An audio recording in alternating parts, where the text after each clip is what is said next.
Okay, welcome. At this point, I'm assuming we'll have a few more people join us. Tonight's lecture is such that we might be able to get through all of it in, an hour and 45 minutes and not take a break and end it extra early, but let's just see how it goes. Because I don't want to rush through the material. It's two topics. But on the other hand, if people don't object, why don't we see where we're at about 8 o'clock, and then decide if we want to take a break and just do like usual. But either way, we're going to end early. But if we don't, obviously, if we don't take a break, we will be able to end even earlier than we would otherwise. So we'll just see how it goes, play it by ear. Okay. Couple of quick comments before we get started with today's topic, or topics, which is that I still have two people. I won't call names out. I'll probably, if I think of it, I have a lot on my plate right now, more than usual. For example, I was locked out of my own Zoom account this afternoon, and that poor class, I had to cancel it, but it turned out there was no explanation, but I was able, after 5 tries, on the 5th try, to reset a password. I did that and it still didn't work. And then eventually, well, actually, the first time it just didn't work at all. So that's why it's okay now. You guys can see me and hear me, obviously. So somehow the problem got resolved. Yeah. Okay. Okay. All I'm saying is for people who might not have gotten their first paper in, that would apply to, I think it's only 2 people. I'm not calling names out right now. The point is just, you know who you are if that's the case. You can turn it in anytime you want, but I guess now it makes more sense to make sure you get your second paper turned in by midnight, because then that way you aren't going to have points off for it being late. And the other one, it's not going to go up. It's 10 points off, right? At this point until the week before finals. But you don't want to back yourself in a corner and not have either one of the 2 papers not turned in right before, like the week prior to finals. There's too much else I know everyone has on their plate then. Other classes, work, family, whatever. So please, if you are one of those people who didn't turn your first paper in, try to get that in, say, in the next week or so, or even sooner if you haven't done.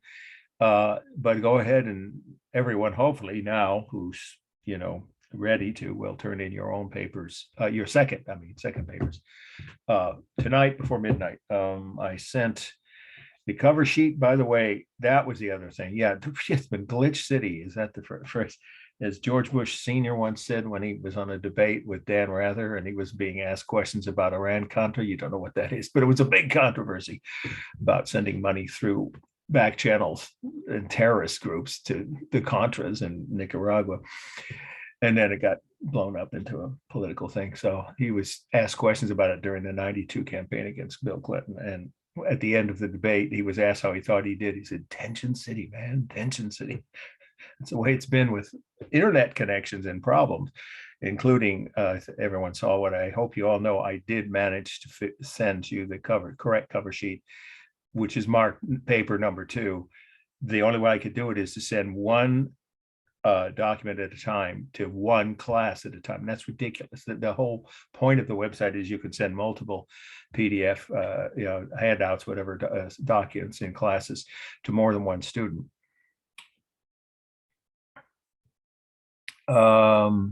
Let's see. I don't have that in front of me, and I was dealing with this other problem. I was right up until a few minutes ago on my other class, and the follow up from that. I went ahead and had a Zoom class, but it started late and ran late. Then I had to stick around and answer questions. But for this class, what I'm trying to confirm with you guys is, hopefully you did see my second email yesterday, in which I finally was able to send the cover sheet, and then a separate email in which I sent the tips. Now, you don't have to write about architecture. I used to make it a requirement for my second paper, but I realized that's too forced, too controlling, whatever. You should write whatever type of art you want to write about, whether it's painting, sculpture, photography, architecture. But for those who chose to write about architecture, I sent that as a separate cover sheet. The point is that our faculty website, somehow no one said a word to me or anyone else.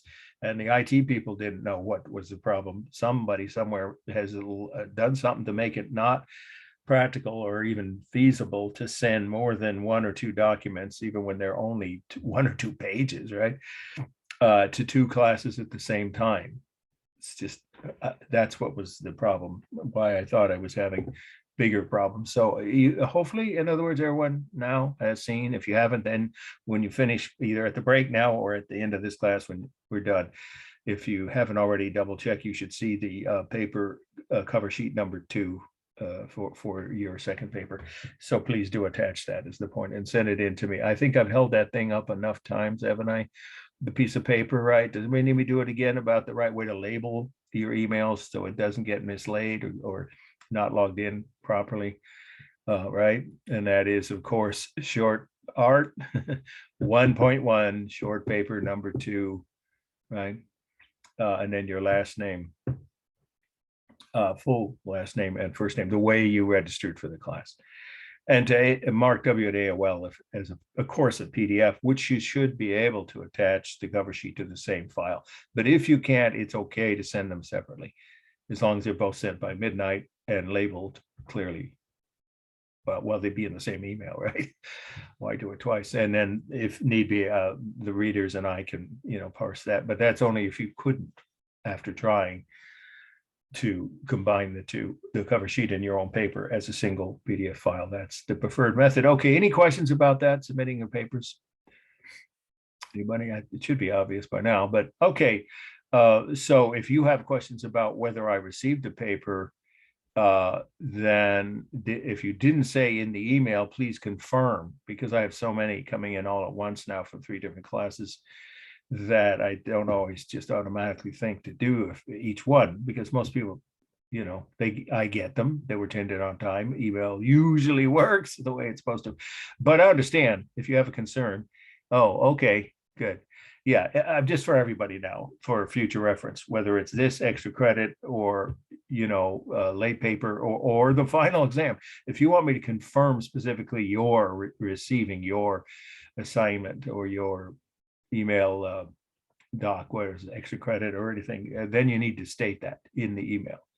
I always confirm with extra credit though, so you don't need to do action now to think about it. With extra credit, I just tell you, okay, I just gave you 10 points or whatever it was. Okay, so I think we're about ready to start the lecture. I still have to pull up the file because I barely had time between classes to shift gears. But does anybody have any other questions that are really urgent right now about tonight's paper? I think it's pretty straightforward. Hopefully I'll see everyone who's in class and doesn't want 10 points off doing that. And then I'll get the other 2, I think it's only 2 more students who didn't turn your first paper in soon after that, so you don't get backlogged too much, and you can get them back to you with the grade, so heading into the final how many points you have. So except for extra credit, that's of course something you could do right up through the end of finals. But in terms of the 4 main assignments, that way you'll know what grade you would need to try to get on the final to get the grade in the class that you were hoping for. Okay, one more time. Again, I'll stick around afterwards if there are any questions. All right, so here we go. I'm gonna pull up, whoops, there it was. It takes me like 60 seconds here unless there's some unforeseen problem. Okay, so what we've got here now, I'll go ahead and give you a little bit of context so we don't lose time here. Well, tonight we're going to be looking at is the art of, the New World. That's what some people used to call it. But the way Stockstead has it labeled, of course, is, for the first of the 2 topics tonight, Art of the Americas before 1500, and then Art of Africa before 1500. So, Art of the Americas.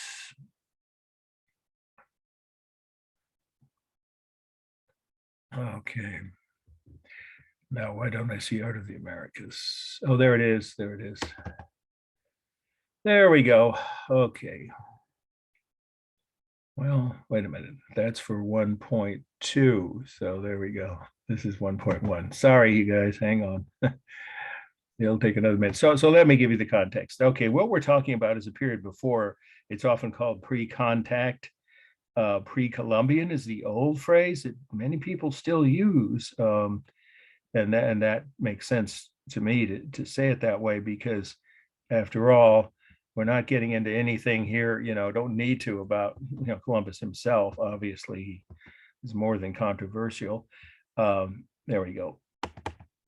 But the point being that we are looking at a period prior to European contact. There we go. That's our first must know. All right. Now I need to get it smaller so I can screen share, and then we'll get started with the lecture. So this is the first piece, but let me wait till you can all see it. It's been a busy day. You may be able to tell from all those back screens I have just eliminated. Okay, here we go. All right, can everybody see this? Yes? Yes. Thank you. I appreciate that. All right, here we go. Our first must know. So, Colossal Head from La Venta is the title. I'll spell, of course. Colossal, I think most people know, but I'll spell that too. Collossal. Colossal Head from La Venta. It's a place in Mexico. The two words. Capital L-A and then capital V-E-N-T-A, Mexico. Circa, remember the little C is meanings we don't know the exact date. So it's about 900 BC or BCE. Well, let's start with the fact that this is from a culture that predates both the Mayans and the Aztecs. That's important to mention. It's one of the earliest urban civilizations in the world. I think I've mentioned that more. I know I had more than once when we were starting with ancient Egypt, then we did Babylon, right? And then I mentioned India and China, and now we're on the fifth and last of all the major world called urban civilizations that existed 5,000 or more years ago. Those five I just mentioned, including this now that we're on for today's topic, are the main ones anywhere on the planet Earth. So this is one of the five oldest urban civilizations in the world. These were Olmec, O-L-M-E-C, capital O, of course, is usually the name that in English, actually it's a word taken from Latin American historians. So Olmec, the culture of the people who predate even the Mayans. The Mayans predate the Aztecs, but of course they did overlap. I don't know if you know that, but if you take our 1.2, we covered that period. So we're looking at one of the oldest urban civilizations in the world, and we're looking at a mammoth carving. It is about 9 feet tall. I have actually seen it, although this particular version may be somewhere else. There are multiple versions of this type of art. This gigantic, or colossal is the right word, colossal head of a ruler of the Olmec, again, that's O-L-M-E-C, very early Central American, specifically in what's now Mexico, cultures in the ancient urban civilization known as the Olmec. They had cities that most historians now believe reached as high as 150 to 2, some even say 250,000, somewhere in the range, roughly about the size of Santa Rosa and Petaluma put together, if you want to use a point of comparison. Pretty good sized city in the ancient world. Yeah, that was one of those were some of the bigger cities in the world in the early days of the Olmec. Now, by the time you get to the Spanish invasion, conquest, with Mexico City wasn't there, but what's now Mexico City, of course, was the Aztec capital. Now that city became, and we'll talk about that, one of the, if not the biggest in the world at the time the Spanish invaded. That city had at least 500,000, and there were very few cities in the world had that many, except Rome. Rome had 2 million people. We covered that. I don't think I might have mentioned that. It had 1 million in the first century AD, but by the peak, around 200 of its population reached 2 million. No other city on Earth came close until the 1700s. But in between, when Europe was in the Dark Ages and had very few cities, this culture was thriving. And of course, this now, actually, I'm sorry, this culture, I meant the other early pre-conquest, pre-contact indigenous cultures. But this culture was around when there were hardly any cities in the world with let's say probably 200,000 in their biggest city. So this was the head of a ruler. It's probably a real life portrait done from life. I think you can see what part of the eyeball is missing and one eye on the left, but otherwise it's in very good shape. And these were found standing or fallen over sideways, but intact, nearly totally intact, in the jungles of southern Mexico and Central America, all the way as far south as, well, I think Panama, uh, in many different sites that were once great cities of the Olmec culture, where the Olmec people, in other words, made historic records of their rulers by carving these giant, colossal images of them wearing a helmet. It should be obvious that's the military gear he's wearing, with a strap here, even, around his ear. You see the ear is even detailed. And then the facial features match what would have been the actual appearance of this ruler. And then how were they used? Well, they were used, most historians believe, in being placed in some kind of a outer rim, or you could say a border, if you prefer, around the main plaza of each of their biggest cities. So whoever was the ruler, who were the past rulers of those big urban centers of the Olmec, each one of those cities would have had their, a record of who their previous rulers were with these giant portraits. And those would have been placed for, obviously for the public to venerate, if not worship, at least respect and admire their past rulers and remember them. So it's a kind of historic document, in other words. And then also Stockstad mentioned this, so I'll just riff off of what she says. Well, she's has since passed on, but when she was writing the chapter on these works of art, she mentioned that the broad nose and the facial features in general, the wide, parameters of the, cheekbones and the mouth and eyes and all almond-shaped eyes or whatever, they're just saying the feature in your notes of the features, of this face would indicate that this was directly these people, the Olmec culture, the people that inhabited all their cities, not just their rulers, but their whole population, was descended from Asian populations that originally came. Probably some of you know this if you took anthropology or I don't know, ancient history or even archaeology. You might have covered this tens of thousands of years ago. There's a debate, nobody knows, but certainly a long time before the Olmec, there had been migration from what's now Russia, actually, right past Sarah Palin's house. Nobody knows I'm talking. The woman that ran for vice president against Obama, right, and Biden in 08, who said she could see Russia from her house on the tip of the whatever peninsula it is there in Alaska. Well, maybe she could. I don't know. All we know is that's where these people would have come across what was in a land bridge down through what's now, of course, Canada and the US and into Mexico. The ancestors of these people, clearly, there's no debating that now, came from Asia across a land bridge, that's what it's called, between Russia and Alaska. And then over thousands of years, they filtered further south. So that's pretty much the whole meaning here, except for one more thing. This is a sidebar. You could, I guess, write it as the last fact if you wanted on the meaning. The best museum of anthropology that I have ever seen is in Mexico City. And these heads, there's several of them on display in their courtyards where they have these wonderful cafes. You could sit and sip a cerveza or a Dos Equis or whatever it is you like, and keep out of the heat. It's I was there in the summer, very hot in Mexico City in the summer, in a nice shaded area, but it's outdoors. And these heads, several of these heads are on display that they've been found, of course, in the jungles much further south.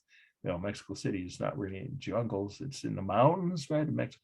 So then they were shipped up to that museum in Mexico City. It's the National Anthropological Museum. It's a fabulous museum. If you have any interest in this culture or just, human history, and you're ever in Mexico City and you have more than a day, I recommend spending a whole day there. I did. It was a wonderful experience. So that's where I actually saw some of these pieces, not in the jungle. All right, let's do our formal analysis. It's a cool gray color.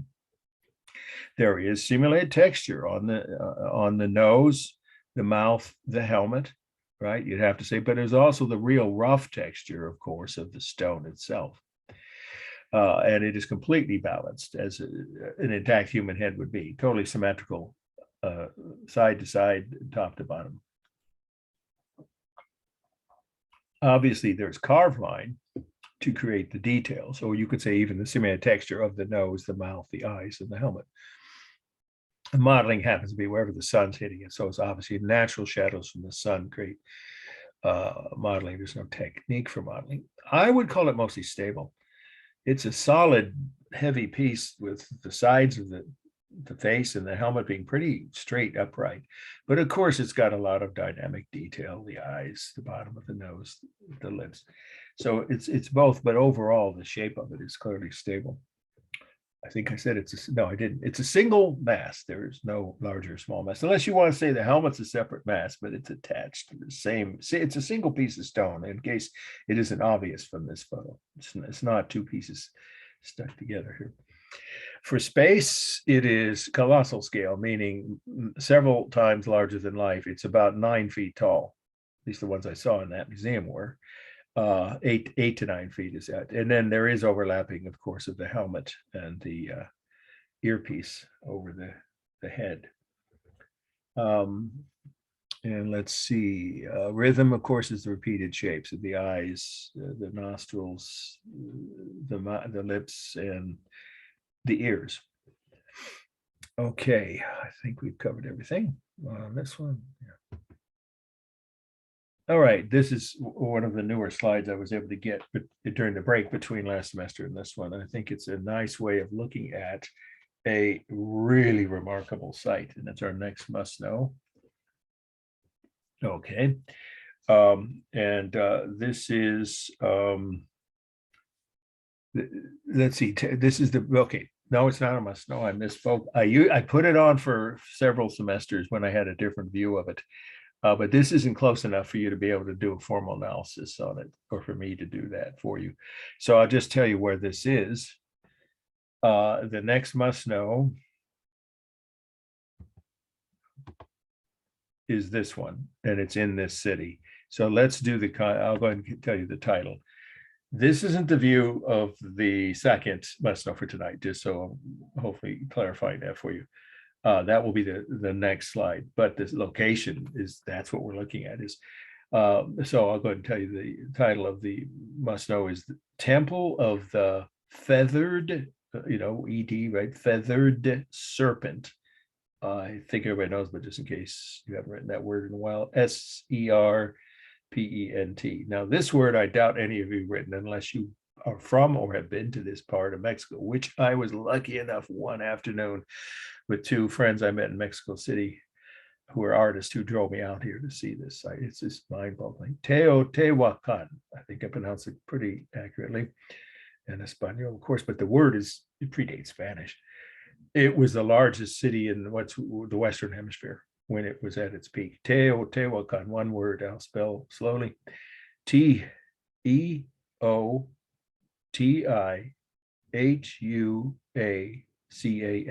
Teotihuacan, Mexico, of course, and the date is 350 AD. That's right during the Roman Empire. In fact, the Roman Empire was still fairly powerful then, though it was beginning to decline, but not so this culture.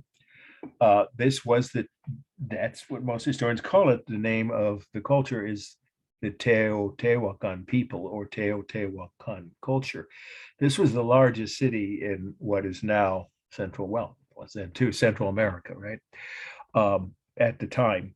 And most historians, clearly, I don't think anyone argues that had at least 250,000 people. Some people think as many as possibly 300,000 people. Rome was bigger, yes, at that point in time. Rome was bigger. But this was certainly the largest city in the Western Hemisphere. And it was a mystery of history as to what happened. No one knows why this culture disappeared. There were no wars that were recorded that we have any evidence of. There could have been a drought, but that's usually scientifically verifiable, right? At the time it disappeared, which was not too many. I think it was on 500 or so, several decades after this, but it just disappeared at some point before the Mayan culture began to rise. And the Mayans didn't attack or wipe out these people. So we don't know. It's a mystery of history what happened to them. The people that occupied this was their largest city. They had multiple cities, but this was their capital. This was called the Pyramid of the Sun. So that's why I'm showing you. This was the tallest structure in the Western Hemisphere for thousands of years. It was taller than any pyramid the Aztecs or Mayans ever built. It was about 250 feet tall. But that's not the must know. The must know is this one. Again, I already gave you the title, right? Temple of the Feathered Serpent, and it's from that city that we just saw. It's a small, one of the smaller pyramids. And it had a temple on top, so the pyramid was the base for the temple. So what are we looking at? Well, the Teotihuacan people I already said, but if you didn't write it then, you should certainly have it now, which is that they were the most advanced urban civilization in the Western Hemisphere, and their main city, which was also called, they as a people were called after the name of their main city, Teotihuacan. I already spelled that for you. It was the largest city in this hemisphere, anywhere from, a quarter of a million to 300, some even think 350,000. So quarter to a third of a million. So a lot of people in the ancient world. But this was one of their main pyramids in the city of Teotihuacan that you just saw. It had two different gods, images of two different gods. The rain god, let's take a close up there, and the serpent god. Those two gods were symbolic of the opposing, this is all the main part of the meeting now, right? Of the opposing forces in the universe. You notice how almost every culture, if they've recorded anything about their philosophy, their religion, they have similar concepts, right, to each other. It's amazing how much more alike human cultures are than not. And yet people still go killing each other over minor differences in their religion. It's sad. But anyway, so what we have here was the god of destructive forces, the serpent god, the god of, fire and destruction, like, earthquakes. Of course, they had those to deal with, droughts, famines. Well, they wouldn't have floods in this part of Mexico, and wars, of course. Death, in other words, and destruction, the god of death and destruction, or the right way to say that is all the negative force in the universe was in the form of a serpent. And this is a feathered serpent. You see the feathers coming out of its neck behind the face. And then this one, which is, some of my students said look like Legos. Actually, I think it was one of my nephews said that when he saw me looking at these slides many years ago. It is an odd looking face, isn't it? That's the opposite force in the universe, the force of creativity and of life. The rain god, rain gives life, of course, on Earth. Who knows, maybe on other planets. Anyway, what we know is that is the polar opposite. It's like, an Asian culture, religion, and we saw some of that with India, right? The yin and the yang, Shiva had power over both kinds of forces. But here they're separate gods. And so they decorate the side of this pyramid, which leads to the temple at the top where they were both worshipped. And yes, as far as we know, we do know, there's no debating this. There was human sacrifice. When the Spanish found this abandoned city, they were amazed. Of course, they would have had to be. But they also noticed that there were the bones inside, because there is one section, unlike many pyramids in pre-Columbian or pre-colonial cities, early American cities, Middle American cities, Mesoamerica, there we go. That's the word I usually hear, Mesoamerican cities of these cultures all the way back 1,000 years. What we know is most of the pyramids they built with a temple on top, the pyramids were solid. But here, there were bones in niches inside the actual pyramid. The Spanish recorded that. We know they did have human sacrifice. Okay, so what have we got? Here's the first term. There's only two for tonight of terms to know. Talud tablero, TALUD hyphen. Well, I don't have to spell that. I'm sorry. You guys have that. You should be right looking at it now, right on your list of terms to fill in the definition. It's the method of construction for, right,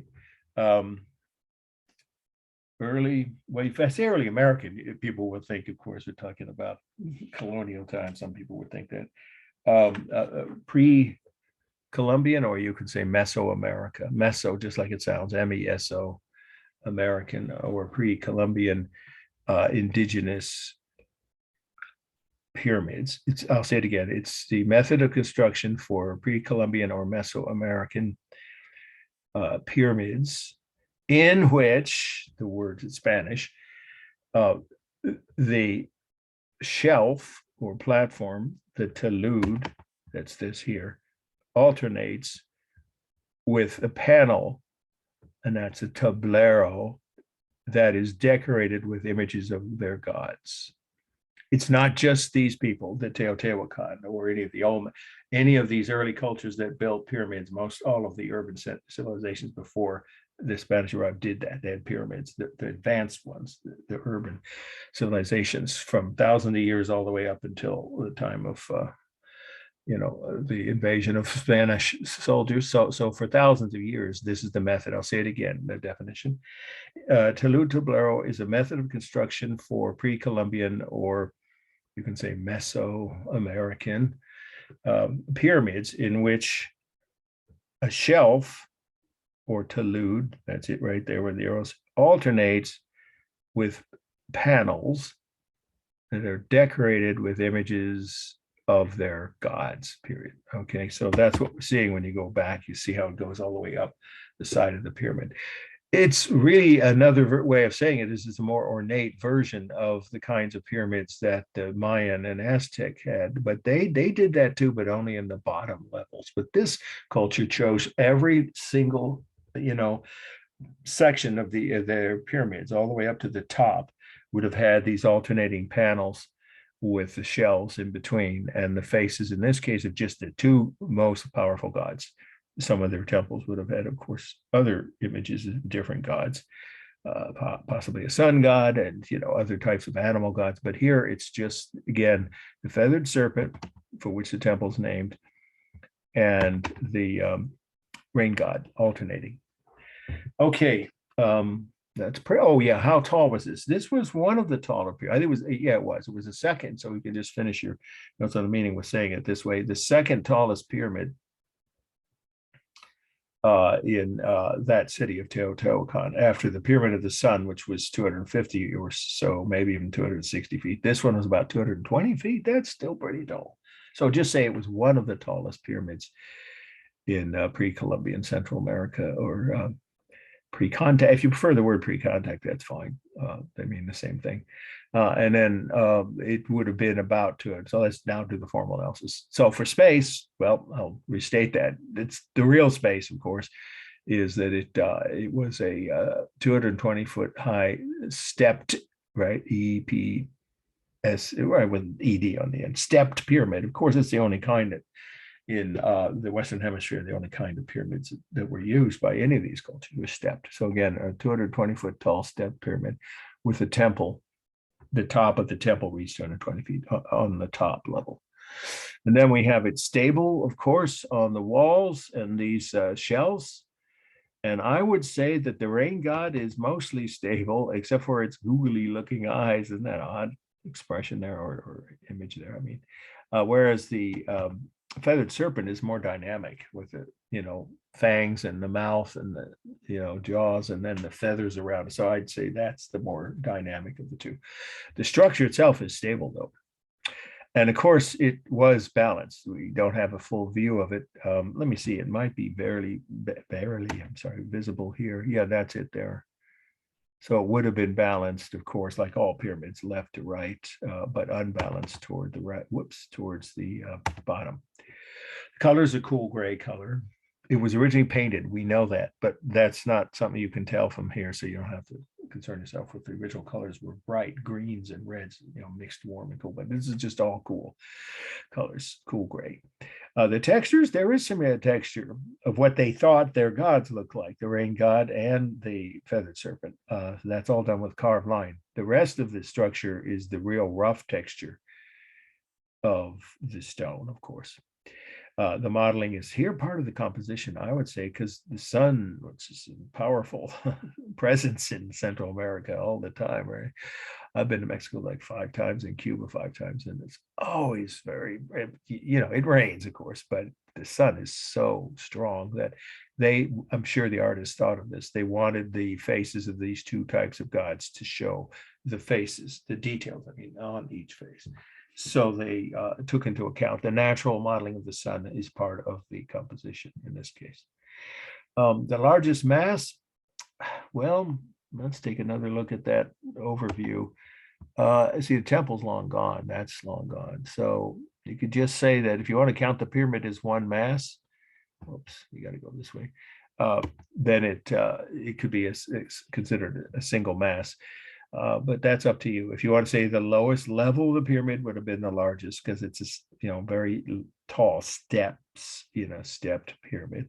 Then you could say, of course, the large mass is the lowest level or step, and then the one above that, and then obviously the one above that would be the third largest. Okay, let's see. Am I forgetting? Oh, the rhythm. Yeah, with each of the steps and the panels and each of the gods' faces being identical, repeating shapes is plenty of rhythm.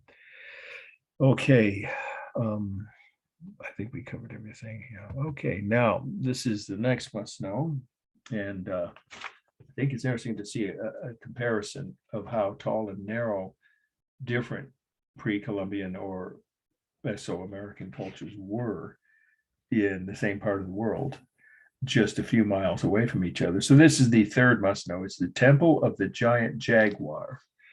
Temple of the Giant Jaguar, you probably know, is Jaguar.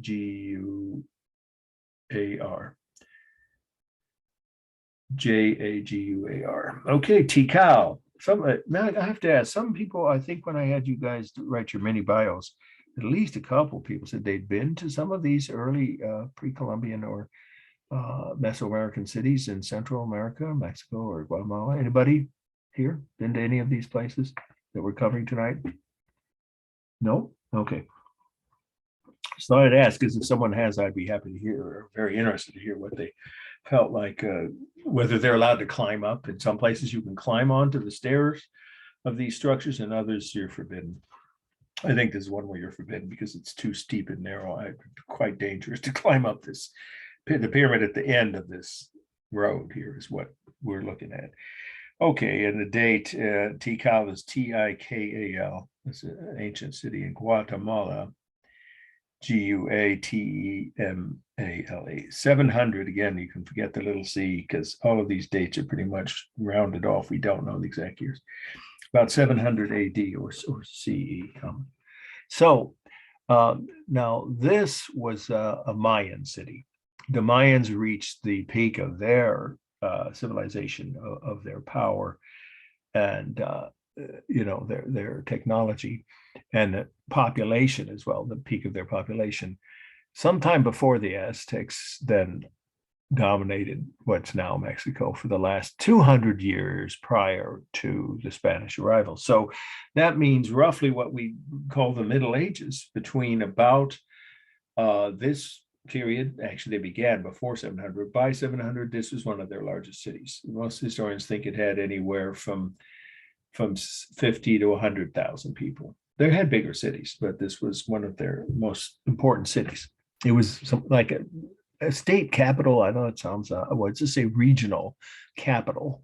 There were other cities even bigger, but this is for a province, provincial or regional capital city, Tikal. This is one of the most powerful cities and wealthiest in the Aztec. I misspoke. The Mayan culture, which lasted from around 600 AD until the Spanish arrival. But they were on the wane. They were definitely waning by the time the Spanish came. They still were in parts of Guatemala and very southern Mexico, but they had lost a lot of their territory and their population, but not here. This is the beginning of their golden age. Some historians say 700 to 1,000, others say 1,200. Anyway, for several hundred years, roughly the time frame of the Middle Ages, the mid-Middle Ages, or early in Middle Ages that we just will be covering. When we finish with this week's slides, we're going to be going to early medieval art. So in the Dark Ages, the early Middle Ages, this civilization was in its golden age. Okay, so what is this? It's another step pyramid. And this one's only 140 feet high. Still pretty good height, with a temple on top from which priests conducted various ceremonies. And we're going to define one of those ceremonies in a minute. It's the only other term to know this week. But before I tell you what that is, just to clarify this structure's purpose, the priests would climb up these stairs and conduct rituals, ceremonies that range from just, prayers and chanting and singing to more formal, celebrations where they'd come out through that opening, and people down below would worship. They would, stand in the doorway and do one of the other types of ceremonies, one of which was the Mayan bloodletting ritual, but that isn't what you might think. Yes, they had human sacrifice. When I was at Berkeley in the anthropology classes I took, there was a debate. We know the Aztecs had human sacrifice. No one disputes that. But did the Mayan? Well, yes, they did. There's no question. And the evidence is at that museum in Mexico City, where they have frescoes showing them doing various ceremonies, they're high priests. But let's talk about the one where it wasn't human sacrifice. It was the only other must know or term to know is Mayan bloodletting ritual. Just like it sounds, bloodletting is hyphenated. Mayan bloodletting ritual. It's on your list. So that is a religious ceremony of the Mayans, in which a high priest would prick, they were all men, would prick himself with sharp, right? Well, I don't know what else you call thorns. There we go. Sorry, with sharp thorns of a plant, either on or near their mouth, or just say on their mouth. Yeah, would prick their mouth. There we go. Would prick their mouth with sharp thorns from a plant, and then allow the blood to drip into a bucket, a stone bucket. It was literally just like a bucket with no handle, but it was made out of stone. So you could say a stone bucket, or if you prefer, a stone cup, a large stone cup. And then the blood would be poured down the stairs, their own blood. And we were talking about enough of those priests, as many as maybe 24, it's a pretty good sized room, could be doing that simultaneously. So they've got a decent amount of their own blood that would then what? It would placate their gods. It would satisfy or show respect for their gods.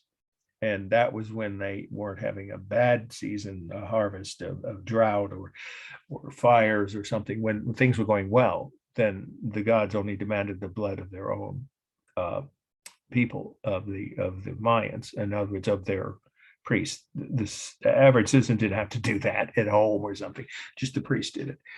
So I'll say that again. The Mayan bloodletting ritual was a religious ritual of the Mayans in which their high priests, plural, would prick themselves with thorns from a plant in their mouths, sorry, plural, and then let the blood drip into a large stone, we'll say cup. And eventually that blood would be poured, all of that blood, from all the different priests. Eventually that blood would be poured down the steps of the pyramid. So it must have gone on a long time to get, enough blood for that.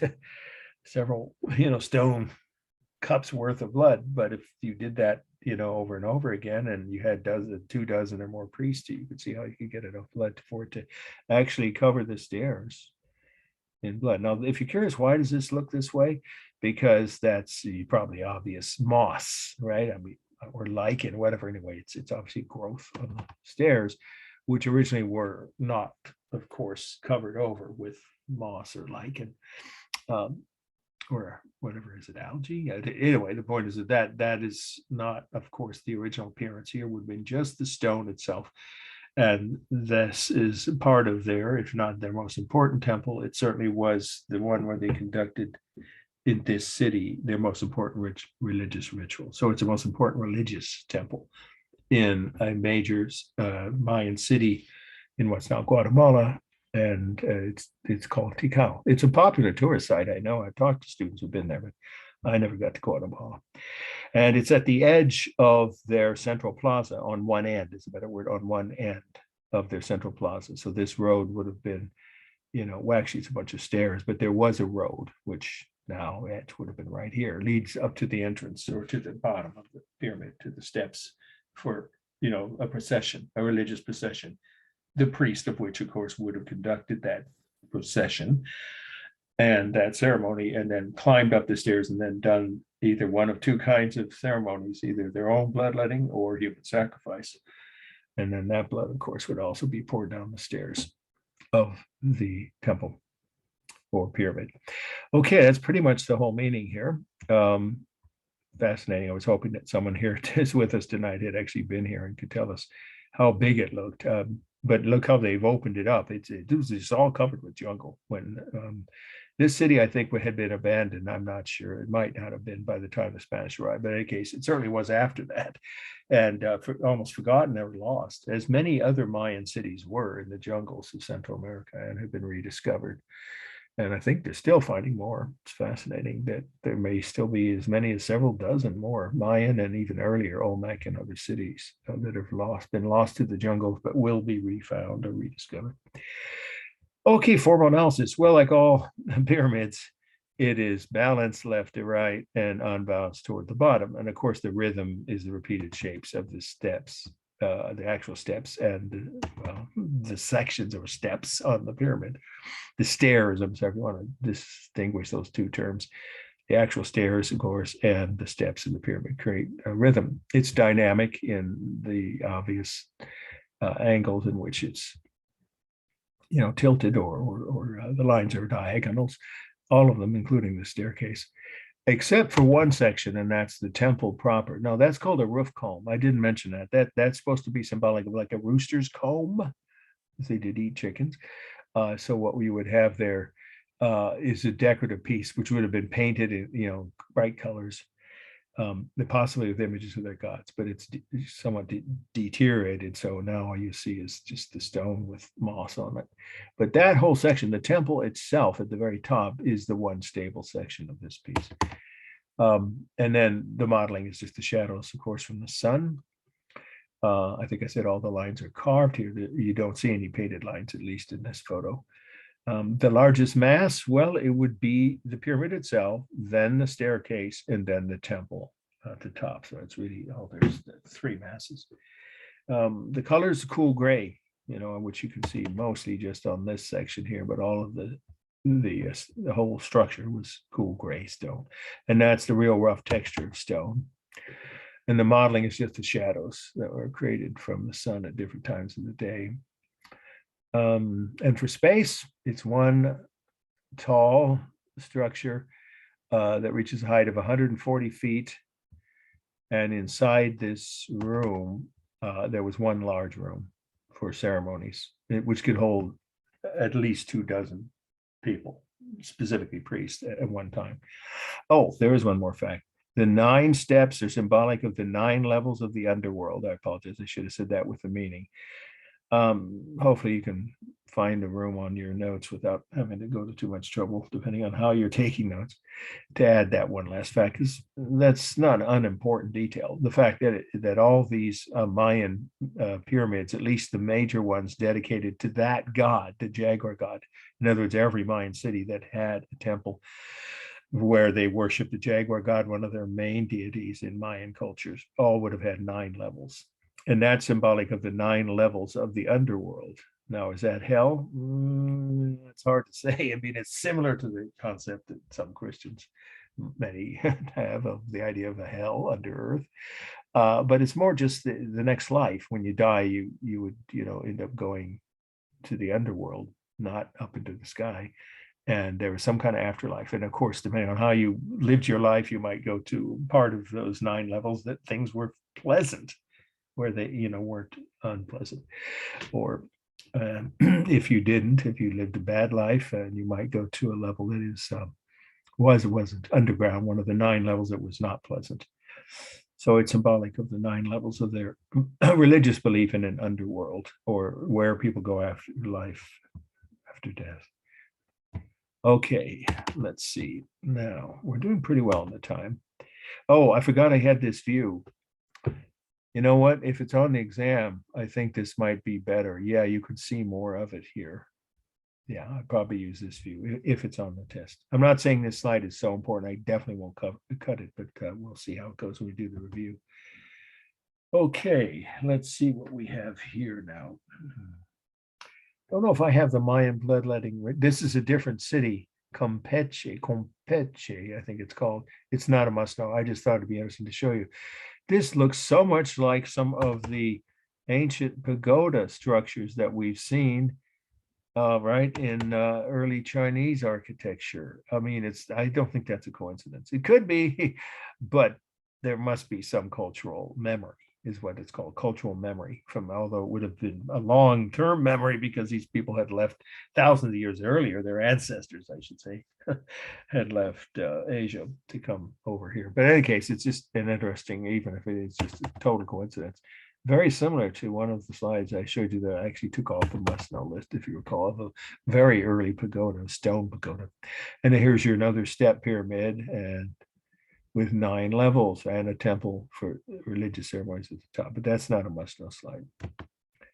Okay, this is the Mayan bloodletting ritual lintel, and I've already defined that, so I don't need to give you that definition again, but now you can see how it was.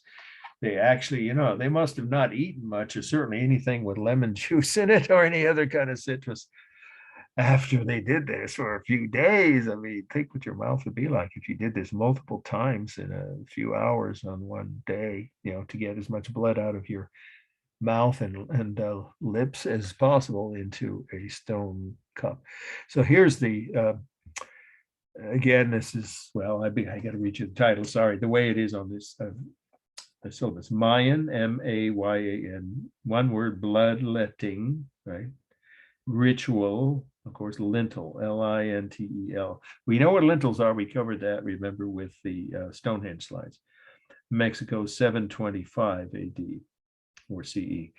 So here's a high priest. How do we know he's a high priest? Look at his headgear. Now, if this was a fresco, I've seen them at that museum in Mexico City and in, online in textbooks, you would see actual gold. The metal parts, that's metal, the clamps and the bands and things, at the bottom that go around the top of his head, or the bottom of the headdress that hold it together. And then the feathers, they're fantastic, really rich. But this would have been gold, actual gold, and maybe even the clamps here on the side. And some, oh yes, some of their bracelets, and even this kind of decor, I don't even know what you call that, breastplate almost. Well, it's really kind of a necklace, right? With the decoration in the middle. Maybe not the whole necklace, but the face in the middle would have been gold. So just say a lot of high priests' attire included gold, wristbands and or decorations around their necks, and definitely part, at least, of their headdresses were made out of actual gold, solid gold, showing their high status. Of course, gold was valued. Don't know why. It seems to be a universal thing, doesn't it? We know that's what the Spanish were after. And there's your giant, right, thorns from a plant that would have been, of course, capable of producing a big wound or open, wound in their mouths. And then that's what the maximum amount of blood would have been able to be taken out of that, each priest's mouth, and probably spit. I would imagine they spit into those cups, those large stone cups, which it would have had an assistant, hold the cup up to their mouth, if that's not obvious. Possibly slaves, but not another high priest, probably. So because that's the high priest would not do the manual tasks, of these ceremonies. I think it's fascinating. You see also the bas-relief panel. That's what this is, and it's part of a lintel. And remember what a lintel is? It's a long, narrow piece of stone.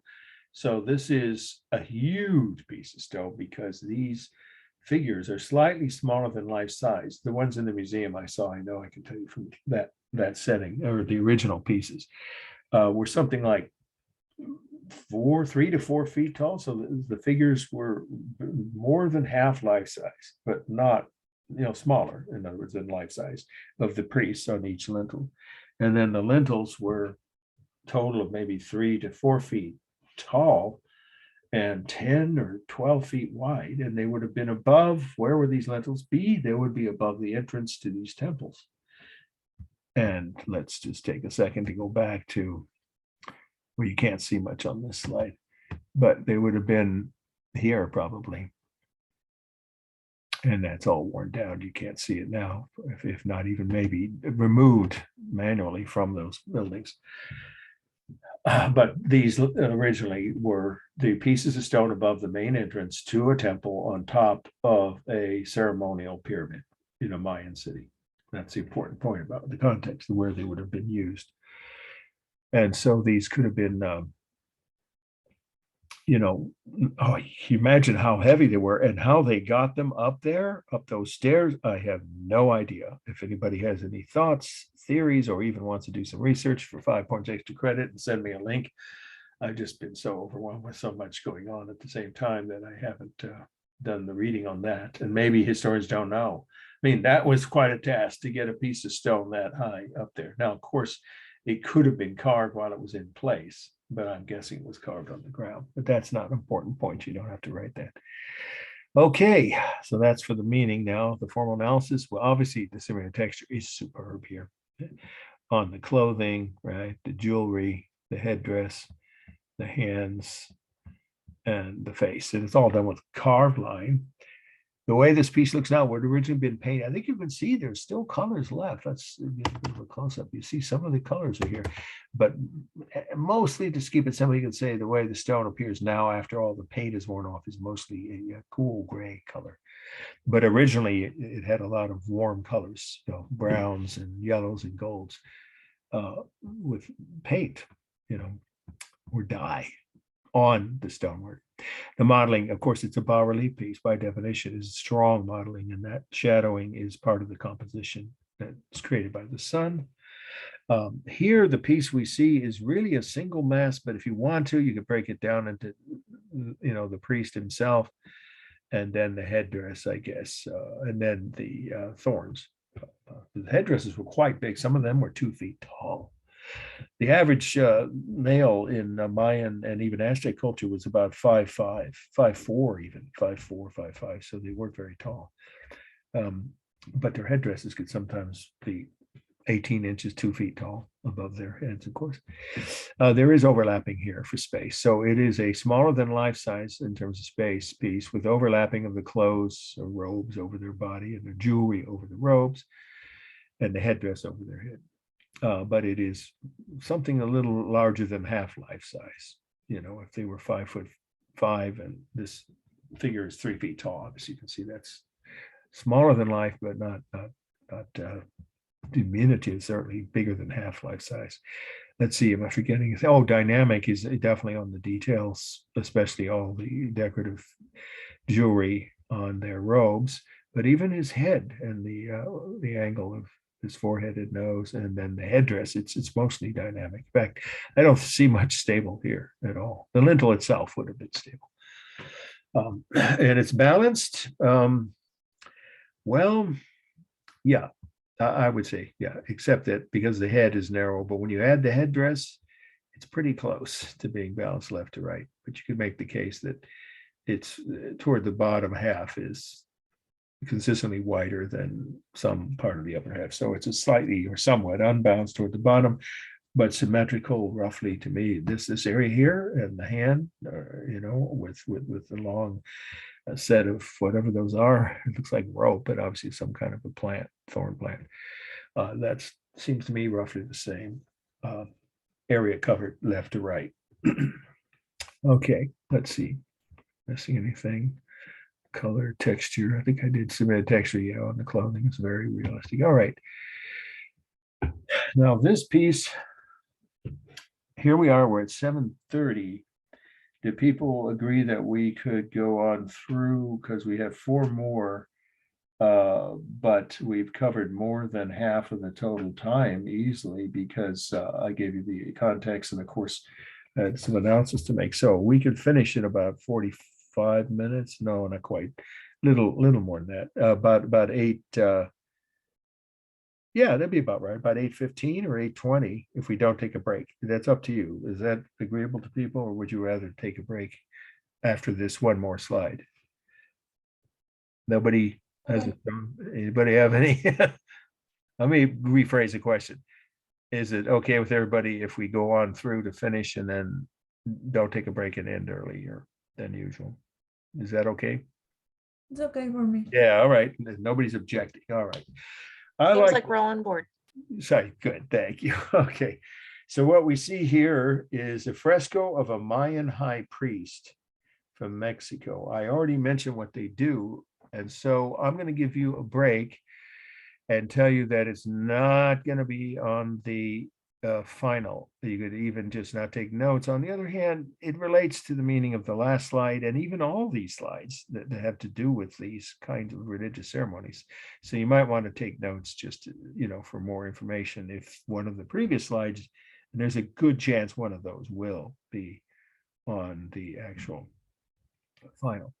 So here we have a fresco from that same museum in Mexico City, the National Anthropological Museum, which, by the way, was designed by a German architect who also designed Brasilia. Now, isn't that interesting? A German came to the capital cities of Mexico, the two most populous Latin American countries, right? Mexico's what, 130 million now, and Brazil's over 200 million now, and Brasilia is, of course, their capital. And he designed the main buildings, or many, not all the buildings, but many of the main buildings in both cities. He lived to be 105 years old. Oscar Niemeyer, one of my heroes. He had nothing to do with the Nazis. He left Germany long before that insanity. He was already living, I think, first in the U.S. and then moved to Latin America. And he cared about these cultures. He followed their traditions as much as he could. But I'll tell you now, if you go see that museum, just a quick aside, in Mexico City, the Anthropological Museum, it's a modern building, but it's not like any other modern building I've been in. It's warm and inviting and welcoming, and it's so well laid out that each section of these each section of the museum has a different display of that particular culture that it's focused on. The Olmec, the Toltec, the Teotihuacan, the Aztecs, the Mayans, each has their own wing, and it's just so well done that you feel like you've gotten a crash course in pre-Columbian history of Mexico by the time you leave. Not to mention great cafes and a beautiful setting. You don't even know you're in Mexico City, a city of 20 million, isn't it? One of the biggest cities in the world. It's in a kind of a nice sheltered area with trees around it. Anyway, so if any of you decide to go to Mexico City for final exams, you can get extra credit if you show me proof that you went there. All right, so this is a fresco. We all know what a fresco is: painting on wet plaster on the wall of a temple that was a Mayan temple. And here's that headdress. See what I'm saying about it being almost 2 feet tall, right? And then here we have the ceremonial robes for one of their ceremonies, but there's no indication of, at least that I can see, of any human sacrifices about to happen. It could be that's what he's about to do. But the other ceremony, we know it's not, and that's the bloodletting. Or he would have had, at some point, you'd see either a bucket, or a large stone bowl down here, along the ground, where eventually he'd spit out the blood, or the thorn plants. Vines is what those are, of course, thorn vines. We don't see either. So he may be just doing one of their other non-bloodletting ceremonies, which they did have, as I mentioned, which is chanting, praying, and singing to their various gods. I just love the colors. This is just a fascinating color. And look at this decorative detail here. This looks like some of the artwork I saw on various overpasses in Mexico City, where some of their own artists, obviously street artists, were doing things other than just tagging, with their kinds of, I don't know if you want to call it graffiti, because it actually used images from, I think, their own past, their own culture. These are some of the other gods, I guess, or animal gods. They had so many gods, obviously, many minor gods, and then several types, if not a dozen or more, probably more, 2 dozen or so major gods, which we've only discussed 2 of them, of course, in this lecture. I just think it's fascinating to see this. So you only have to take notes on that or remember it, but I thought you'd like to see that image. Okay, let's move on. Uh, yeah, this one was hard to find, surprisingly. I didn't have was it this class or the other one of the other classes where I offered extra credit for anyone who can send me a link that actually produces, I'm sorry, leads to my being able to find a machine at home that I can transfer 35 millimeter slides directly onto a digital format, meaning, of course, a flash drive that connects to the machine. So it's simultaneous or instantaneous. And then I have a flash drive full of slides. I'd love to show you my own slides in Mexico City. When I was in Mexico, I was lucky enough to meet a couple, a husband and wife who were artists, successful artists there. He was from France, she was Mexican, and they just decided to befriend me and take me around in their little beat up French car all around Mexico City and outside the Teotihuacan. Um, it helps to have un poquito español, a little bit, or at least pronounce it. And I had studied my Spanish more than usual since I had spoken it for how many years back in grade school and middle school when it was required, at least when I went to school. So here we have, not my slides, but from the internet, the next must know. And this is one I won't cut from the study list. Templo, 2 words, Templo Mayor. Templo, of course, is Spanish for temple, mayor for major, the most important temple of the Aztecs. Now we're at the Aztecs. Templo Mayor, of course, Mayor, Mexico City, 1350 AD or CE. I like this view from the ones I had on the internet, although it doesn't show you the structure itself, and mine do. I got far enough away to get the whole site and then the details. So what we're seeing is the detail near the top of the ruins of the largest, I'll say this slowly and repeat it, of the largest Aztec temple. That's why it's called Templo Mayor, which was in the middle of what was their capital city, which is Tenochtitlan. Tenochtitlan. Now, I'm not going to hold you to the spelling of that, but on the other hand, for those of you who care to write it correctly, it's somewhat phonetical, but not quite. And so I am going to now go to the notes for, I have to give me a moment here from the other class that's covering the one that comes after this, which I just taught last semester. So let me give you that. That is the founding of there we go. Here's the spelling of Tenochtitlan. If you say it slowly and phonetically, it's literally, it's spelled phonetically. It's a Spanish word. Tenochi. Whoops, I missed already. Tenoch is Tenochtitlan. I'll say it again. Tenochtitlan.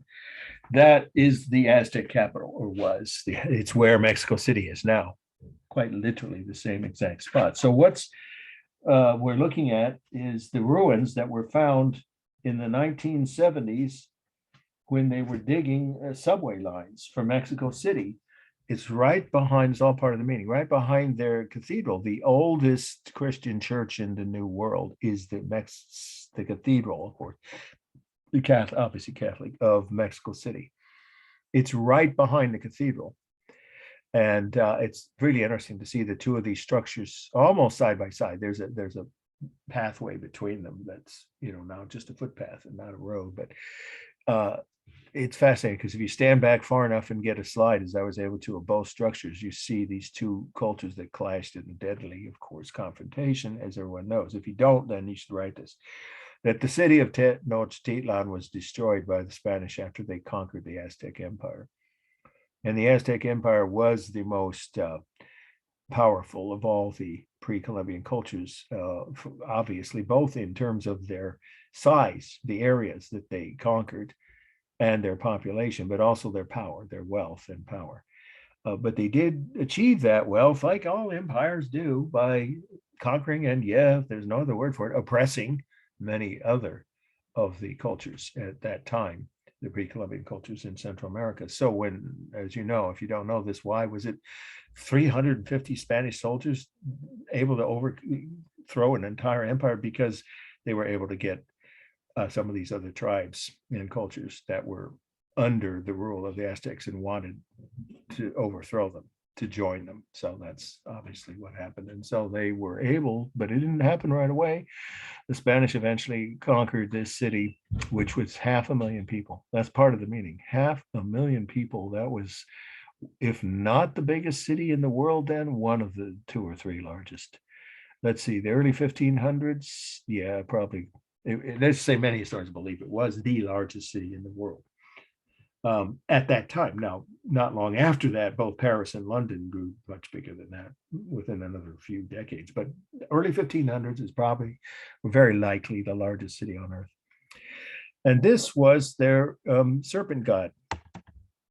That's the face or head and the body of one of their main gods.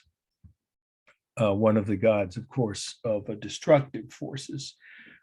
Poisonous snakes, of course, they had to deal with, and they used them in some of their religious ceremonies.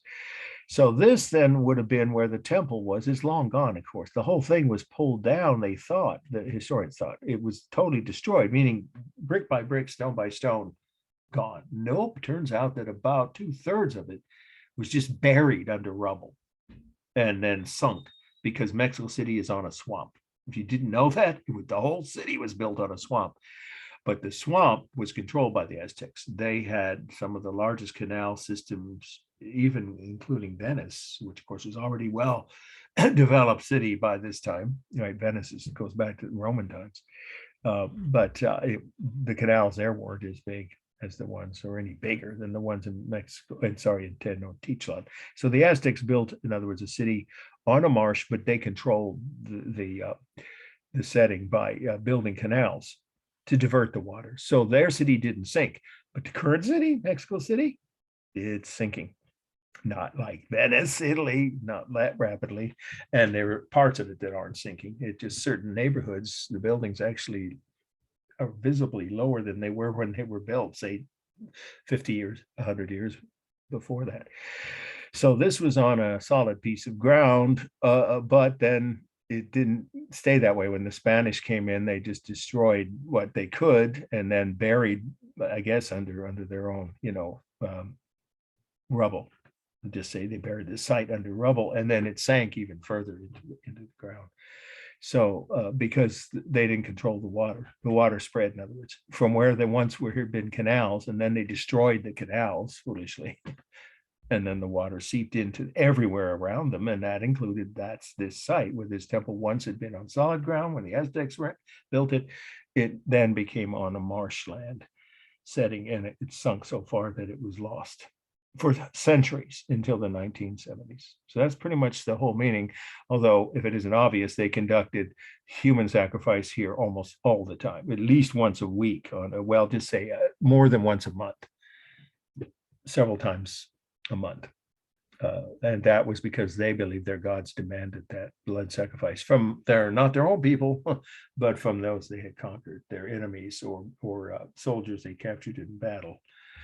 Were usually the source of the human sacrifices. And there's a museum underneath this building now. It's been stabilized since they rediscovered it and slowly being restored. I don't know if they're ever going to rebuild it, but there's a museum right underneath it, which has some of the actual skulls of some of the victims of the human sacrifices. Okay, that's pretty much the whole meaning. You can't see the whole thing. I might have another view. I forgot now. Did I find? Oh yeah, I forgot. That's right. This is a view. I forgot I found this on the internet. There's the skulls. Well, they are not actual skulls. They probably had skulls on this rack here, or a rack with skulls. And now this is just sort of a wall display of some of, but here's where the actual, bones, mostly skulls, I guess they destroyed or pulverized the actual arms and legs, hands, and rib cages and things, but they kept the skulls on display often, not all of them, but many of them. And that's what this indicates. And then that's the oldest Christian church, period, the oldest church in this hemisphere. It was started right after the Spanish destroyed the Aztec capital. And so it's almost 500 years old itself. And these are the walls here of this. The base of the temple was down below. So this is about halfway up. And it was a step pyramid too. You can't see the steps here, but I think you can in this view. However, if it's on the exam, yeah, you see the steps here.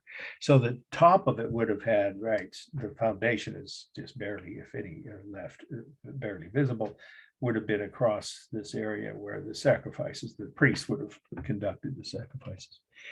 So this is at the top, and it was about 220 feet as well, something close to that. So let's do the formal analysis.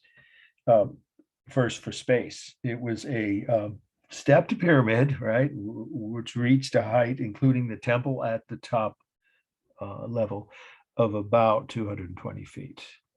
And then it was made out of, look at this, volcanic stone. Mexico City is surrounded by volcanoes, as some of you may know. They erupt every so often and close off the airport and even highways around the city every several years. So that's volcanic stone. But of course, it's the real rough texture of stone everywhere you look, even on the body of the snake god. But then this is also rough texture, but this is carved, of course. So here the texture is simulated on the head of the snake god. And that's done with carved line, but all the other lines are visual lines, the corners and around the stones. It was totally symmetrical, balanced left to right, like all pyramids, and of course, unbalanced toward the bottom. The modeling was just whatever shadows the sun created. And then we have stable. Well, each level was, it's hard to tell, but if you can imagine each step, well, you can sort of tell from the last two sections on the very top here. But I stood at the bottom and took photos looking up. It's very clearly stable on each of the, it's not 9 levels. That was the Mayans that did that. I think it's like 5 or 6 levels, just say several levels. So each level is stable, but then the sides of the walls taper, like here, inward. So of course it's both stable and dynamic. The color, well, it almost looks warm here, doesn't it, on some of this volcanic stone. So some of the stones have a warm reddish color, but most of them is cool gray. So the vast majority of the colors are cool. Well, on the snake god's head, no, we have a mixture of reddish and gray dye, or well, the stone is gray and then they dye part of it a warm color. Okay, and then let's see, the largest mass, well, again, that'd be the lowest level here, and then the next level above that and so forth. Smallest mass would be the temple at the top. And let's see, the rhythm, of course, each level was the same overall shape. And then there were multiple snakes, by the way, all the way up on each level. There were different, figures of their snake god. And then the steps, of course, create rhythm. Let's see, I think we covered everything. Base, balance, rhythm, dynamic, stable. Yeah, I think that, okay. So now we are jumping across the Atlantic back, you could say, across, depends how you want to look at it, towards the eastern, into the Eastern Hemisphere and Africa, which is the second largest continent. Let me give you a little context about Africa. You don't have to write this. This is one of only, I think it's only 2 more slides we have. So we are going to end about 10 or 15 after 8. But first, some context about African art from before, is it 1300? I think that's what the Stuckstead says. No, 1500. Okay, so we're talking about before the slave trade. Well, depends on how you look at the period before this 1500. So just say primarily Africa before 1500 was an independent series of kingdoms. You'll have to write this, but this is one of the ones we're going to see here. Is one of the most powerful independent kingdoms before the arrival of Europeans, of course, before colonization and before the slave trade. And these were urban civilizations. They were not as developed or as populous, is why we don't, and they weren't as old as the ones, the 5 oldest that I already just mentioned again: Egypt, Babylon, India, China, and Middle America or Mesoamerica. Middle America, some people think that means the Midwest. Right? That's where I'm from. But so I should just say Meso, M-E-S-O, America, or Central America. Now, those are the 5 oldest. but the urban civilizations, sorry, in Africa are fairly old. They go back to at least Roman times, not 5,000 years ago, but at least 2,000 years ago. That's a long time. So when Rome was, a mighty empire and at the peak of its power, these kingdoms were actually not only continuing to expand and grow in their power and their population, these African kingdoms, most of them, well, actually, they were all over the continent. So I was going to say mostly in the northern half, but that's not true. There was some in what's now southern Africa. So they were in different parts of the African continent, and the Romans traded with some of them. As far south as the Congo, there have been Roman coins. I didn't know this until I started doing more research to teach the online version of this course. But certainly Roman traders, that should be no surprise. Rome actually controlled North Africa. That was part of their empire. But south of the Sahara, just say it that way, south of the, if you're writing these notes and you don't have to, but south of the Sahara Desert, where most of these we're talking about Black African, right, kingdoms with urban civilizations, not as populous as the Roman Empire by any means, or the Aztecs or Mayans, but still not tiny towns of 50 to 100,000. Maybe a couple of them reached 150,000. We're pretty sure that the last slide you're going to see, that city may have easily had 150,000. So about the size of Santa Rosa. Pretty good sized cities for the ancient world. They were definitely an urban culture and well developed, and they were independent. And sometimes they had wars with each other, but most of the time they got along, with the nearby, if not neighboring, other kingdoms. And so they had a higher level of urban civilization when Europe sank into the Middle Ages, right? The Dark Ages, some people call them. That's really not the right term. We'll talk about that when we begin medieval European art slides next week. The Dark Ages is only the first part of the Middle Ages, but that's the low point of the European history, basically, or European culture. Although what's happening in Eastern Europe now makes me think it's not. But anyway, what you see though was at this point where the Europeans had sunk into a complete ignorance, right, and violence and superstition. The African kingdoms were nearing their high point of their culture, their golden age, in which they had really highly developed art and even some higher education, like not universities exactly, but academies like the Romans had to train some of their artists and their leaders. Okay, so that's the context. So now, what are we looking at here? This is the now second to the last slide for tonight. Ife, that's how you pronounce it, capital I-F-E, head of a king. Ife, head of a king. Nigeria, what today is the largest, most populous, not in territory, but it is the most populous country in Africa. It's somebody says it's close to 200 million, somewhere around that. It's good, huge population. And it was one of the largest kingdoms in ancient Africa too. So it's the Ife, that's the name of the kingdom. Head of a king, and what's today the location is the country Nigeria. 1350 AD. So I already said this, if you didn't write before, I understand because I was giving you that option, but now you do need to write this in case. This is on the exam and the essay part. This is an image of a ruler of the Ife culture, which was the most highly developed urban culture in West Africa. If you look at a map, that's West Africa, Nigeria, as opposed to East Africa, South Africa, and North Africa, the four main regions of Africa. It's a huge continent. It's the second largest continent and the second most populous.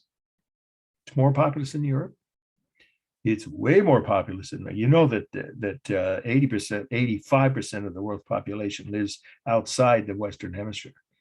Our half of the planet only has 15% of the world's population. I don't know if you knew that. So the most populous continent obviously is Asia. We've covered that with the two most populous countries within Asia, which are China and India. And then Africa has a 1 1/3 billion, the entire population of the continent. So it's the second most populous continent and also the second largest after Asia.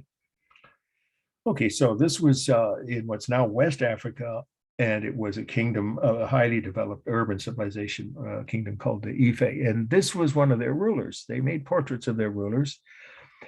And they had this tradition of two things that were done to future rulers when they were adolescents, young, future, like princes. That's the word we usually use. A prince who would become the king, the next king, would have to go through two ceremonial treatments. One is striations. That's the only word here. You can say scarification. That actually isn't inaccurate, but that implies that it's just kind of a random, from a sword fight or something, or, an accident. No, this is deliberately scoring into the skin when they were, not yet fully, adult, but they were not children anymore. So adolescents, in their teens. A priest would literally, imagine it had to be painful, carve into the skin of their face all the way around, from the forehead down through the bottom of the chin, these lines, which would form scar tissue, of course, and that's called striations or scarification. But I think the better word is striation, striatons. And that is a sign that this was a future leader. Well, once they became king, of course, that proved they were the ruler, the king, as did, of course, the crown or headdress. Is it a crown? It's very similar to that. We think, some historians think, to say many historians think, that there was some other piece of it missing from behind this umbrella-like frontispiece. That's what that is. It's a frontispiece. It projects outward. It indicates their rank, their place in society, which was at the head, the top of that culture. So we think there might have been more to the headdress, somewhat like a top of a crown that's maybe missing. The other ceremonial treatment that these future rulers had, and that then stayed with them, of course, the rest of their lives, was that their necks were stretched with gold, usually, or even other metal. You can say metal, often gold bands, which would then stretch their neck abnormally, right? In other words, not naturally, unnaturally, or abnormally, to where their neck was longer than any other normal person would be. And this is really what surprised me when I read about it in more detail, that those would have also, of course, been essential to support the spine and the head. In other words, if any one of those metal bands were removed somehow, the person would die instantly, because they would literally, their spine would crack. They'd break their back. The phrase is, right, when you like what happened to the actor who used to play Superman, Christopher Reeve, right? Fall off a horse in Petaluma at a horse ranch. That story. Pathetically sad story. He never could move any of his body again, but he didn't hit it in the place where it could kill you instantly, as Liam Neeson's wife did when she died at a skiing accident. Yeah, if you hit the back of your head or your neck in the wrong place, you could die. So it was literally a sign of their royalty and importance or power, but also of their courage, that they were willing to have these two ceremonial treatments. Did they have a choice? I don't know. If you were the oldest child, would you have been able to say, you know what, I'd like my younger brother to be the next king? I don't know that. I have no way of knowing that. Anything I've read.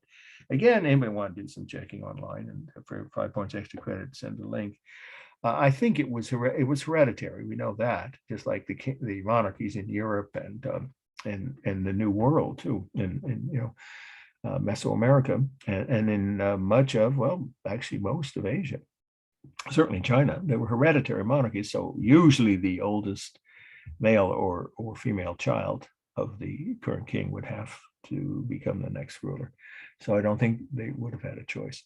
So these are the metal rings, which were a sign of their importance, their wealth, but also their courage, because quite literally they were what was keeping that person's head and neck, from snapping, quite literally.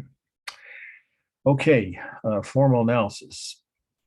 Well, I'm going to add one more thing. The features on this are to the meaning now, before we do it for, are so fine. You can say fine or delicate, either word will do. I mean, look at the details on the ear, the eyelids, the nose, and the lips. that at this point, there's no comparison with what European sculpture was like in the Middle Ages. In a few places, you will see with my own slides of the interior of Notre Dame before the fire many years ago when I was there. I took a lot of slides, and you'll see the best ones on that when we get to Gothic architecture at the end of this semester. But let me just say this, that during the time that this was carved and this culture was at the peak in what's called the late Middle Ages in Europe, there were very few, this is before the Renaissance had even started. So it was a late medieval period of history. Well, people use that term all over the world. I think I mentioned that it's considered a term to set the context comparatively between different cultures at the same time. So, but in Europe, it definitely is the term for the late Middle Ages or late medieval period. There were some, reasonably realistic looking, of course, sculptures of saints, and kings and queens. But the delicacy and refinement and the quality or skill of this sculpture, there was almost no sculptures in Europe that had this kind of detail and this much natural, realistic, refined features like the face. I mean, this literally is a portrait of a living person done to the last detail. Accurate, I mean, down to the last detail. So it's an advanced level of art that they didn't yet have in Europe. Now in the Renaissance, yes, they did achieve that, but that was a century later. Okay, formal analysis, cool gray color, except on the headdress, there's some pink. It looks like it was obviously dyed somehow, so maybe the whole headdress was warm. But the face and neck are clearly cool colors here, kind of almost silvery gray. Similar texture, I just said it was superb. And of course, that's on the whole face, eyes, nose, ears, lips. But it's also very realistic. I mean, on the headdress and the neckbands, and that's all done with carved light. It's a life-size piece, right? So it's a normal adult human head, the height of a human head, about 10 to 12 inches, well, including the headdress, it's about a foot. And the only technique for space is overlapping. You do see overlapping of the headdress and the neckbands. Okay, it's a single mass, or you could break it down and say first the face, right? Or head, and then the headdress, and then the neckbands. If you want to break it down that way, you could. It's dynamic in the outer, obviously edges of the forehead and the chin, but if you were to look at it straight on, it would definitely be, straight posing, straight upright. Certainly the neck is, but the neck is, of course, as the bands around it are round, and the details of the eyes, the nose, the mouth, the ears are obviously dynamic. So it's a mixture of both. The modeling is just the shadows from the museum here. The rhythm is obvious, repeated eyes, lips, ears, the decorative details on the headdress and the neckbands. And I think I said it's balanced left to right and top to bottom, although some people would say it's weighted more toward the top because the neck is narrow. So you could make the case it's unbalanced toward the top. It's definitely symmetrical left to right. Okay, so let's wrap it up with our last must know. This is fascinating to me. This is a place that I actually someday I hope to get to go to, although the weather is such that it would be comfortable unless it was in the winter. It's our last must know for tonight, and this is one I'm not cutting from the study list. It's important enough that I won't cut it. Conical tower, conical like as in cone shaped, CONICAL, tower at Great Zimbabwe. Conical tower at Great, of course, everyone knows how to spell, but Zimbabwe is Z, of course, capital ZIMBABWE. Conical tower at Great Zimbabwe. The location is the country we call Zimbabwe today. So it's the ancient name for it, and now it's the modern name for the country where this is, just above South Africa in Southern Africa. So it's, again, ZIMBABWE. We don't use a little c because here we know the dates. These people kept written records. This was a very advanced, probably the most advanced of all the African urban cultures in what we in Europe call them in Middle Ages. So the date is 1450. You don't have to put the little c because we know it was completed. These walls and towers of this city were completed in 1450 AD or CE. So what are we looking at? We're looking at one of 22 towers that stood along the walls of the capital city of the Kingdom of Zimbabwe, which later became where the Zulu kingdom was. As you may have heard of the Zulus, very first warriors were able to fight to a standstill, if not defeat, most European invading armies for a long time. And eventually, they were overwhelmed by the British, but they were from this part of Africa. So it's in southern Africa. Don't say South Africa; it's a country, as you know, right, where Nelson Mandela is from. So it's above South Africa, but just say southern Africa, and it's in the interior of southern Africa, and it was the most. I'll say it again slowly. It's the most advanced urban civilization in what was then medieval Africa, or just say during the Middle Ages in all of Africa, because you use the word medieval to describe African history, but that's what was happening in Europe. It was still the age of much superstition, burning witches, and yet there was some beginnings of the Renaissance by this. This city had been around for over 200 years, so this is just the most extensive of all this. It had several city walls, like most cities in ancient, right, and medieval Europe. When they expanded, they tore down one set of walls and they built another. So this was the last set of walls, inner and outer walls. You probably can tell there are two sets of walls. If it's not obvious, then of course you should write that. And in the middle, between the inner walls and the outer walls, were 22 different conical towers, and they were used to store grain to feed the population during the winter or times of drought and famine. Again, very well thought out. In other words, urban planning.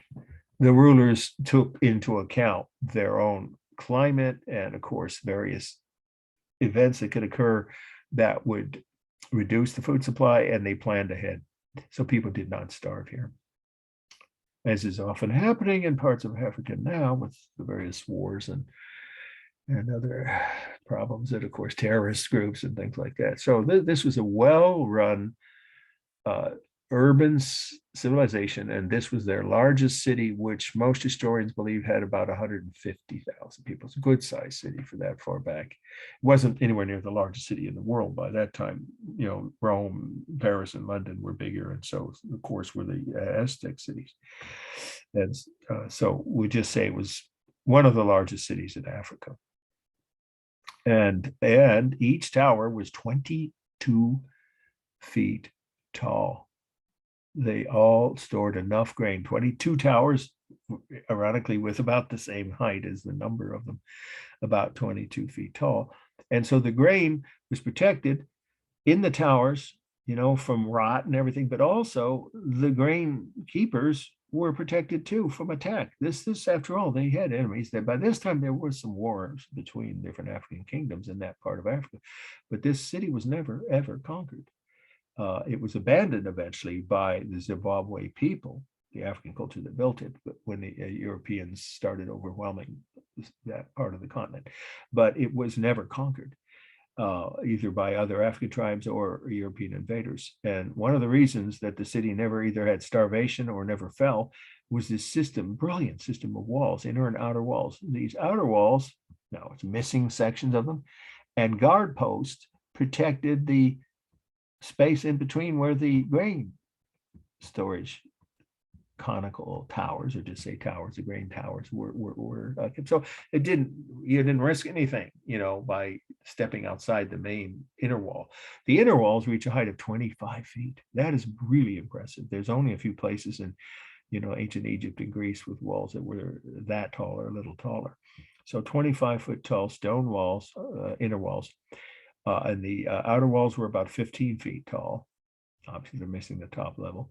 And the conical towers, or grain towers, in between the two walls were about 22 feet high. It's really an impressive achievement, engineering-wise, that almost no other culture and in fact, I don't know of any other culture in Africa at that point during the late medieval period, right, would have had this advanced or developed an urban civilization and been so powerful and defended or protected itself with such an impressive, or you can say massive, if you prefer, massive system of city walls and towers.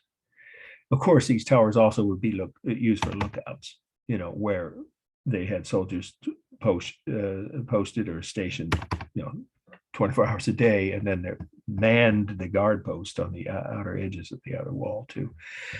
So the king would be like the equivalent of a governor or mayor of this province, would have just been in charge of storing, ordering the storage of the grain each year that the harvest came in, and distributing it when it was needed to those who needed. So every record, and they had written records, we know, that I've ever read about of this culture, which lasted several hundred years, from around 1200 to at least the 1600s, when the Europeans began arriving, would have, we would know if they'd had mass starvation and kind of cataclysmic events due to a shortage of food. As far as we know, they never did. Okay, so let's do a formal analysis, and then I'll open it up to any questions you might still have. Okay, so we've got the real space. So remember, there's 3 measurements here. You've got the inner walls, about 25 foot tall. The conical or grain towers, we could just say conical towers, they were about 22 feet tall. And then the outer walls were around 15 feet tall. Of course, that's all real space. The rhythm is obvious. Each row of stones, and then each of the towers, you only see one here, but there were, like we said, nearly 24 of them. They created rhythm, of course. The colors were cool. This is dust, see, sand, quite literally, or yeah, that's what it quite literally is. That's onto the, blown up onto the stone. So that's not the color. The color is the cool gray color that you see here. And the lines are visual lines, of course, not carved lines around each of the stones. Thousands and thousands of stones. This took many years to build these walls. Okay, so there's visual lines, and the rhythm, of course, already of the 2. And the walls were curved. They weren't just straight or rectangular or square. The walls would curve in and out depending on what the terrain was around a tree or a pond, a river. So that creates rhythm, of course, as do each of the individual stones. It's dynamic on the conical towers. Obviously, they're roundish and cone shaped. And the walls themselves are curved, so the overall shape may be dynamic, but the individual sections of the walls and each stone, of course, individually is stable. So it's both stable and dynamic. I think I said the only I didn't. The only texture is the real texture of rough stone. Okay, and then we have the modeling. It's just the shadows from the sun. Is it balanced? Yes, each section, you draw a line down the middle of each tower. It's going to be unbalanced toward the bottom, of course, as it gets wider, but symmetrical totally left to right. And each section of wall the same. Sorry, that they are completely balanced because they don't get wider at the bottom. So either the inner or outer wall, you have to, if it's on the exam, you'd say they are both balanced left to right, each section, top to bottom, and only the towers are unbalanced toward the bottom. Let's see, modeling rhythm. Oh, and the largest mass would be the inner wall, pretty easy. Then the outer wall, and then the towers, the conical towers. Okay, I think I've covered everything. Texture, modeling, balance, rhythm. Yeah, I think so. Right. Okay, so let's. What was the measurements again for the walls? Sure. The inner wall is about 25 feet high when they were intact. I think they're still nearly intact. This is a recent photo, by the way. They're still there. It's a UNESCO World Heritage Site. You could add that. I mean, obviously it deserves that. So we have the inner walls about 25 feet, the towers about 22 feet, and the outer walls about 15 feet. Thank you. There we go. Yeah, all real. So of course the towers are hollow because they store grain. Okay, so we'll do stop share, and then I'll take any questions anyone may have about your pay. You have just a little under 4 hours since we're ending early. Extra credit, again, let me just double check. I don't think anybody's come close to getting, I might be wrong about that. Actually, one student has 30 points, 125, and 1 or 2 other people have 5, but plenty of room for, if you want to give yourself a margin, for, error, what do you want to call it, or safety, cushion. grade wise for your total points. That obviously is how you get your final class grade. Then you might want to take a couple of options of extra credit before the final. Or you could do it even after the final, but then you only have a few days, like 3 days. The final's on, well, no, in this class is a Monday, so it'd be 5 days until that Saturday after. That's Memorial Day weekend. I would need to get them before the Sunday of Memorial Day weekend, and then I'd enter your points. And I always confirm those. But if you want me to confirm receipt of your second paper, you need to ask me to do that specifically in the body of your email. Otherwise, everyone knows now, right, what the procedure is and how to submit them, and that they need to be, I don't know if anyone joined us, I don't think so, maybe one person after we got started, that they need to be sent by midnight as PDFs, and I've already said, I can say it again, the format with, labeling them correctly with your full name as it is on the roster. And of course, you should be able to attach the PDF I sent yesterday. Eventually I was able to do that, of the cover sheet that's labeled number 2, so it doesn't get mixed up or confused with your first papers. Right. And if you can't, then you can send them in the same email as 2 separate files. That it still will count. It'll get accepted. As long as you send it before midnight, it won't be counted late. I've had people turn papers in forgetting to submit the draw or the image, or their bibliography, or both. Not much I can do about that except give you a chance to resubmit them, but then you got 10 points off for being late. So everything has to be together at the same time. I think it's pretty self-evident, all in one file, at least as far as the paper itself goes and all the parts of it.